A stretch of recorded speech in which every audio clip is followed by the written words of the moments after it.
Rain School, written and illustrated by James Rumford. Read by Mrs. Fonnesbeck's third grade class. In the country of Chad, it is the first day of school. The dry road is filling up with children. Big brothers and big sisters are leading the way. Will they give us a notebook? Thomas asked. Will they give us a pencil? Will I learn to read like you? Stop asking so many questions and keep up, say the big brothers and big sisters. Thomas arrives at the schoolyard, but there are no classrooms. There are no desks. There are no desks. It doesn't matter. It doesn't matter. There's a teacher. We will build our school, she says. This is the first lesson. Thomas learns to make mud bricks and drive them in the sun. He learns to build mud walls and mud desks. He gathers grass and saplings with the other children, and they make a roof. Inside it is cool. It smells of the earth. It smells of fields ready for planting. Thomas helps bring in the little wooden stool. Everyone sits down. This is the moment they have been waiting for. The teacher brings in a blackboard. On it she writes a letter. A! Teacher. A!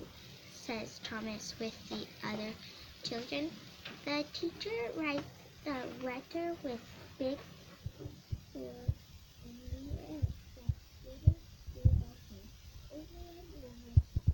Wonderful, says the teacher. He hands out notebooks and papers. Each one, says the teacher. How is his notebook together too? And four is people ready and set. Now write the letter. Beautiful, says the teacher as she looks at the students. Every day the teacher cheers him and the other children on. Excellent job, says the teacher. Teacher. Perfect, my learning friends. The 9 months of the school year fly by. The last day has come. The students' minds are fat with knowledge. Their notebooks are rumbled from learning. Thomas and the other children call out, "Thank you, teacher." She smiles and says, "Well done, my hard-working friends. See you next year." Thomas and the other children race home. The school is empty and just in time. The big rains have started and the drops come down hard and fast. Strong winds tear the grass roof. The rain finds its way inside the school. Holes, mud walls, and mud are soaked and start to slump. The mud desks too. Slowly the school disappears until there's almost nothing left. It doesn't matter. The letters have been learned and the knowledge taken away by the children. Come September, school will start over.